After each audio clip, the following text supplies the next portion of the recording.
Hello everyone, this is Husky here with game number 2 of TheLittleOne versus WhiteRa. What's on the line? $300 for the winner, $150 for the loser. I am, as always, here with HD Starcraft for this tournament. How are you doing, HD? And tell me what you thought about last game.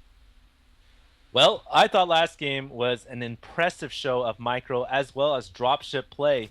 I really liked the use of those warp prisms and using the immortals for WhiteRa and the Colossus for the little one. Unfortunately, I feel like the reason why the little one lost was because he lost so much more probes in the exchange where the zealots were at his natural mineral line. And of course, WhiteRa did capture his expansion a little bit sooner. So I think that he might have just been out macroed, and that might have been the reason why WhiteRa had so many units at his front door. But this game, of course, playing random, he is going to be Zerg. They're doing an over, killing the extractor and then getting one additional supply. Yeah, and while that was all happening, the WhiteRa is once again doing a proxy. We saw this in his PvZ game earlier, which he doesn't know his opponent is actually Zerg because the little one is going to be playing as random. And I want to mention the positioning of WhiteRa's buildings. I'm going to show you the vision of just the little one. Even if he sends out a drone to scout that, he's not going to see it right here because the scouting path isn't going to show him where that proxy is. So this could be a very short game here. It could go either way. We have seen WhiteRa make this work, so maybe he can make it work again against this random player. Yeah, last time I think he tried it against Hey Pro, and it's the same exact build. One pylon, two gateways. I already see the rally point set for one of the gateways. And the little one actually just straight to the canceled his hatchery. Yeah, I don't know if he meant to cancel that, but maybe he knows something's up. That's really curious because the drone's still sitting there. So I don't know what the little one's doing. He must have canceled it to get his spawning pool out ASAP because he probably knows that something's up. And once again, there's that pylon that WhiteRa likes to place near his opponent's base to reveal that he's proxying. I don't know why he does that. Maybe to mess with Zergling AI or something. But this game is going to get underway here extremely quickly. That's like the first shot, Husky, when they put the pylon down. It's like, I declare war. For sure, and yeah, he is going to be chrono boosting the Zealot right now, so... Oh, one's already done, so here we go. There's no... Wow, the spawning pool's not even done. A forge?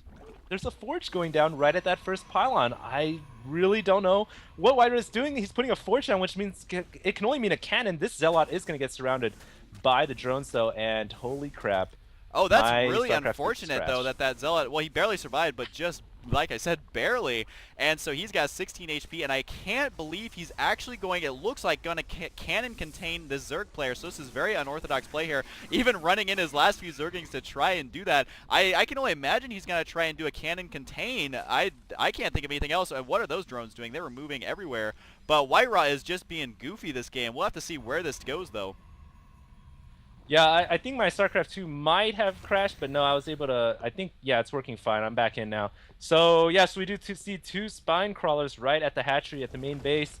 I do like the cannon push by WhiteRa, so this is a little bit different, but of course he's going to have a hard time pushing with cannons, especially against two spine crawlers. So I'm not sure how well this cannon push is going to be. Especially with four Zerglings, yeah, in WhiteRa's base right now.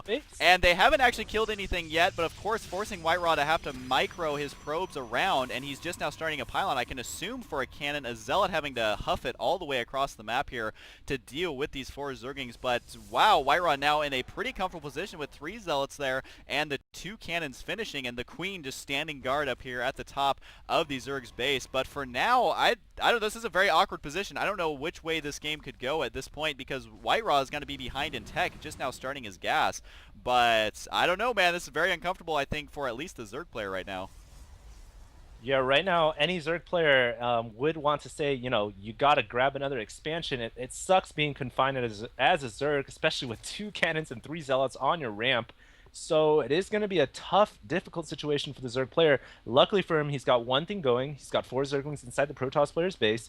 And so if he can get some harass off, prevent any tech from going up, it might be useful. But of course, we do see the Cybernetics core going up where the forge is. So WhiteRa not going to show his buildings at his main And so the only thing I think right now, what he's got 2 I was gonna queens, say, the isn't little that one. weird? I think what he's gonna do is he's gonna try and bust this. I think using the queens and the spine crawlers to move them all in attack at the same time. Because I was gonna ask you, I don't think players ever get 2 queens. I mean, I don't play Zerg. You play Zerg a lot more than I do. So I think that's what he's got to try to do right now, because he can heal the buildings, and he will have the high ground advantage here. And will he be in range? Just barely going to poke one of those Zealots. So this is definitely an unorthodox game, as the Stretch Armstrong Spine Crawler is able to reach all the way down there to that Zealot and poke him on the shoulder in an annoying way. Oh, this game is crazy. I love these 2 players so far. Yeah, this is pretty awesome. I might have been a bit behind in the game, but I did speed up to match. We do see 2 spine crawlers re-burrowing right now, and the creep tumor is extending that creep. And so right now I do like the position that Little One's in. He has the high ground, and unless WhiteRa moves the Zealot up there, he's not going to be able to shoot back against those spine crawlers. And just so you know, HD, I'm at 750 in the replay right now, so if you want to get there. And there are Banelings? Yeah, there are Banelings. Where are they going? I didn't see. They were actually blowing up in the mineral line. So what he did was he kept those Zerglings alive in the main of WhiteRa, and he actually used them to kill. If you select all the probes, they are all in the red except for a few that have just spawned. And so, wow, he's actually using Banelings. And look at this, WhiteRa using a robotics facility outside the Zerg's base. So this is out of control. I don't even know which way this is going to go. Banelings did a lot of damage there, and they will do a lot of damage to the cannons and Zealots, but it may not be enough. I have no idea. This game is crazy. This is absolutely ridiculous. It's like the Protoss player relocated all of his buildings to the front of the Zerg player's base, and the Zerg player has put all of his attacking units in the Protoss player's base, as was indicated by those Banelings. And I've got to say, one more Baneling would have killed off about 8 or 9 probes. Unfortunate that that basically the Little One didn't have an additional one to explode there. But right now, he is going to fall behind, I think, simply because he's kind of screwed in terms of map control. He can't go out of his main base, so this is pretty bad that he's feeling so confined right now. Yeah, and one thing I want to mention is this is not Starcraft 1. Oh, there is also a Nidus network going up. This is, if he has an Overlord over here, which he does, oh, this is a brilliant move here with the Nidus Worm going down. I do just want to mention this isn't Starcraft 1, because a Zerg on one base is still a potentially dangerous Zerg, as we may see right here. Do you think this Nidus Worm is going to end it? I sure do. Well, it is going to be a close call, because he will lose all of his workers, but that means that he'll be able to walk up the ramp with the 3 Immortals and all of his Zealots, and that's exactly what he's doing, engaging. But I think that there's just too many Zerglings, too many Queens and Spine Crawlers. No, he's going to be able to break through. Banelings coming in too, but Banelings only do 10 damage to an Immortal, and now the Immortals are in, but there is a Mutalisk overhead. Meanwhile, 4 Banelings coming through the Nidus network, gonna blow up on the probes. Boom! Goes down the probe, and an additional one going down too. I can't believe these Immortals actually did that much damage. This was a little bit of a mistake on the Little One's part, because he needed to micro his Queens to heal his buildings. I actually clicked on the Queens right after that battle, and they still had about 90 energy each, so he definitely wasn't using that heal as effectively as he can. And the Mutalisk, though, should be able to slowly kill these Immortals, but it is slow and steady. Not before they take the layer down. Oh, he did get the layer there, so all he's going to have is a last couple of units, and this is absolutely out of control, because really there's no economy left for WhiteRa, but he is getting a cannon, and I think the cannon at his main is going to win him the game. Look at the Nidus Swarm. There's a Queen and about 20 drones, 30 drones, a bunch of drones, and a Queen inside the main. There's a cannon there. Is he going to be able to take down the cannon? Most likely, yes. And it's just a Queen and all her drones battling in the Protoss player's mineral line. And the Protoss has no response. And in addition, 3 Mutalisks coming by air. And I think the Protoss player might have just lost this game. Wow, talk about a turnaround, because what the important part is, HD, is that the drones, they have 300 minerals to make another hatchery. So we could be seeing a base swap here. And with the 3 Mutalisks, there's nothing that WhiteRa can do. Sure, WhiteRa has all the cannons, but the problem is that he needs something to deal with all of these Mutalisks. There goes the hatchery somewhere. Oh, it's at the expansion here. Not sure why he's putting it there.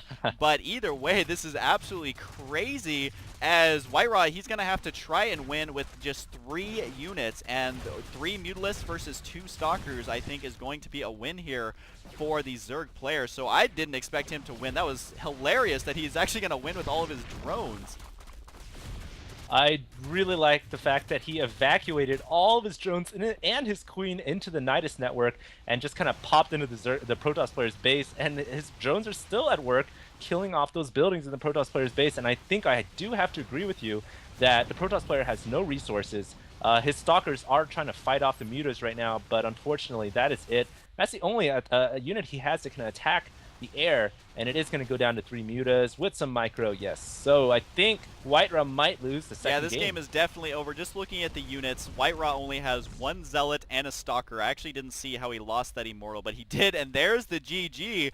I didn't expect WhiteRa to win that game up until the very, very last second. So again, a crazy close game here as it is tied up 1-1. And HD, you get the last word again. Woo! WhiteRa losing 1. That means LittleOne is up 1, and I might just win some money. All right, here we go.